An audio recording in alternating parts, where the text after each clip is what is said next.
आइए शुरू करते हैं आज की कहानी। एक गांव में एक बड़ा ही अजीब कबूतर रहता था जिसका नाम चिंटू था। चिंटू गांव का सबसे मशहूर मैसेंजर था, लेकिन एक मसला था, वो हमेशा मैसेज को उल्टा सीधा करके पहुंचाता था।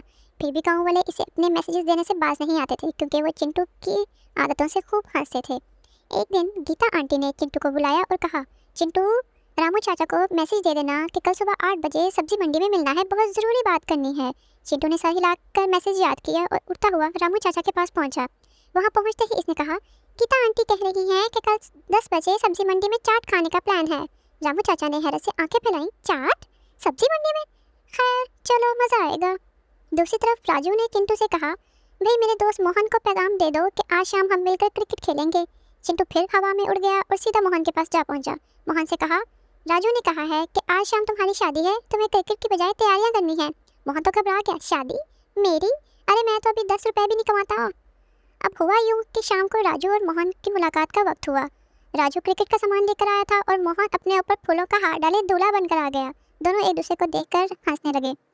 एक और दिन गांव के मुखिया ने चिंटू को बुलाया और उसे सख्ती से कहा, चिंटू, ये बहुत ज़रूरी पैगाम है, कल शाम 6 बजे गांव में एक पंचायत है, कोई नहीं आएगा तो सज़ा मिलेगी। चिंटू ने बड़े फख्र से सर हिलाया, जैसे कि अब तो मैसेज बिल्कुल ठीक ठीक पहुंच जाएगा। मगर जब वह मैसेज लेकर गांव वालों के पास गया तो इसने कहा, मुखिया जी कह रहे हैं कि कल शाम 6 बजे सब गांव वाले आकर मिठाई खाएं, कोई ना आया तो वो खुद सबकी जगह खा लेंगे। गांव वाले खुश हो गए और शाम को सब मिठाई खाने पहुंच गए। मुखिया जी ने जब पंचायत करने आए तो वहाँ सब लोग मिठाई पर झपट रहे थे। मुखिया जी ने चिंटू को घूरा और चिंटू ने मासूमियत से सर झुका लिया।